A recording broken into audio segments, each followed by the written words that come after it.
प्रवीण कुमार केसरी व्यंग की वो ध्वनि जो कानों से नहीं, अंतरात्मा से सुनी जाती है। वो शब्द नहीं लिखते, सच के जख्मों को छू लेते हैं। उनकी कलम हंसी की ओट में चुभन छोड़ जाती है। कभी व्यवस्था की नींव हिला देती है, तो कभी हमारे भीतर के मौन को आईना दिखा जाती है। लेखक, कवि, गीतकार और अधिवक्ता, ये उनके व्यक्तित्व के चार सुरों वाले दीपक हैं, जिसकी लौ एक ही विचार से जलती है कि सच को सलीके से कहना और समाज को सजग बनाना।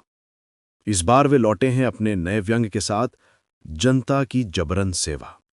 एक ऐसी रचना जो सिर्फ सुनी नहीं जाती, महसूस की जाती है, जहां हंसी सिर्फ प्रतिक्रिया नहीं बल्कि सच्चाई की पहचान बन जाती है। विकास की हड़बड़ी में सब सर पर पैर रखकर भाग रहे हैं। एक बहुत बड़ी भीड़ ऐसी भी है जिसे ये भी नहीं पता कि उसे जाना किधर है। वो हकबकाई सी खड़ी है। इस भीड़ को नेता और आयोजक मंजिल की ओर ढकेलते हैं, लेकिन भीड़ वहीं की वहीं खड़ी रहती है। आयोजक उन्हें मवेशियों की तरह डिब्बों में ठूसकर रैलियों, जलसों और जनसभाओं में पहुंचा तो देते हैं, लेकिन उनकी मंजिल क्या है, ये किसी को नहीं पता। हर अगला व्यक्ति शिकायत करता है कि नेताजी अपने कहे से मुकर गए, वादा पूरा नहीं किया। एक नेताजी ने चुनाव के दौरान वादा किया था कि अगर वादा पूरा ना कर सके तो राजनीति छोड़ देंगे, परंतु न वादा निभाया न राजनीति छोड़ी। अब हालत यह है कि जनता जबरन उनसे अपनी सेवा करवा रही है और नेताजी सेवा करने को अभिशप्त हो चुके हैं। ऐसे नेता कहते हैं कि मैंने कुछ नहीं किया, जनता ने मुझसे करवा लिया।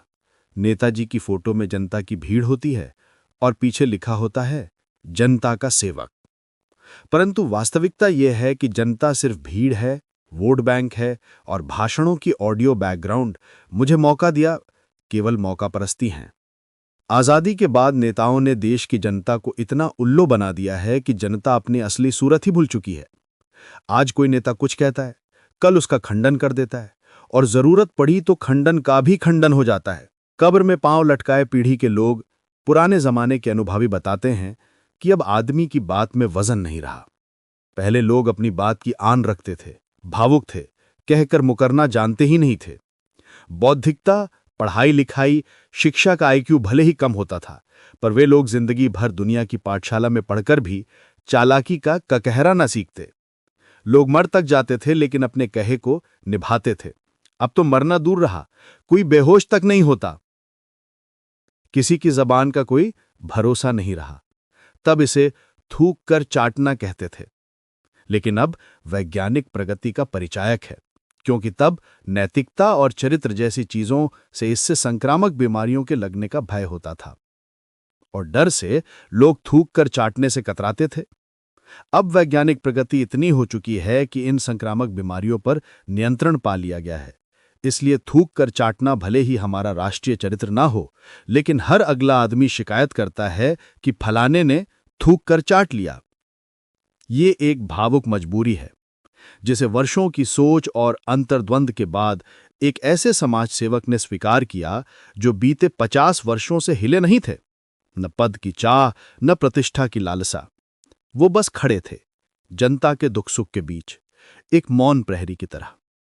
उनको विवश जनता ने पीड़ा और छटपटाहट को सामने रखकर उकसाया।